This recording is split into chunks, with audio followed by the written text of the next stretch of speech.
revise the Charter of the City of Baguio. This bill, which has been carefully considered by the Committee on Local Government, aims to update and improve key sections of the Charter, ensuring its continued relevance and effectiveness in serving the citizens of the city. The revised Charter of the City of Baguio was passed during the 18th Congress. According to Representative Mark Go, the author of House Bill number 7406, the current revised charter needs to be further amended to reflect the true intention of the law. For example, under the revised charter, the Secretary of the Sangguniang Lungsod is duty-bound to submit for review copies of approved ordinances and resolutions. This responsibility imposed under the Local Government Code of 1991 refers to the duty of the Secretary to the Sangguniang Lungsod or Sangguniang Bayan of component cities or municipalities. Baguio City is currently classified as a highly urbanized city and independent from the province of Benguet. The bill also strengthens the Special Committee on Lands, which plays a pivotal role in resolving land disputes, ensuring fair and equitable land allocation, and protecting the rights of both long-time residents and newcomers. It will broaden the committee's membership to include representatives from key government agencies such as the Department of Human Settlements and Urban Development. On the other hand, this bill limits the participation of John Hay Management Corporation as member of the Special Committee on Lands, only insofar as lands within the Camp John Hay Reservation is concerned.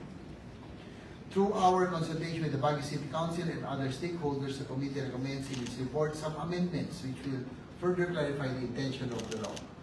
By passing this legislation, we can reaffirm our commitment to the City of Baguio and its people. Let us work together to ensure that this beloved city in the north continues to thrive as a vibrant center of culture, commerce, and natural beauty for generations to come. I urge my colleagues to join me in supporting this vision. Maraming salamat po, Sir President. Thank you. Mr. President, I move that we suspend consideration of House Bill number 7406 to allow our own colleagues to study further the measure. So move, Mr. President. Any objection? There being none, motion is approved. Mr. President, this juncture I move that we transfer from the calendar for ordinary business to the calendar for special orders. Committee Report number 168 on House Bill number 5851. Committee Report number 348 on House Bill number 7007. Committee Report number 350 on House Bill number 5828. Committee Report number 351 on House Bill number 5831. Committee Report number 352 on House Bill number 5832. Committee Report number 353 on House Bill number 5837. Committee Report number 354 on House Bill number 5836. Committee Report number 355 on House Bill number 5833. Committee Report number 356 on House Bill number 5556. Committee Report number 357 on House Bill number 5850. Ang hirap ng trabaho ni Madjo. Committee Report number 358 on House Bill number 5841. Committee Report number 359 on House Bill number 3977. Ang dami. Committee Report number 360 on House Bill number 5846. Committee Report number 361 on House Bill number 5852. Committee Report number 363 on House Bill number 7004. Committee Report number 365 on House Bill number 6158. And Committee Report number 366 on House Bill number 5845. These are bills, Mr. President, declaring working holidays. I so move, Mr. President. Any objection?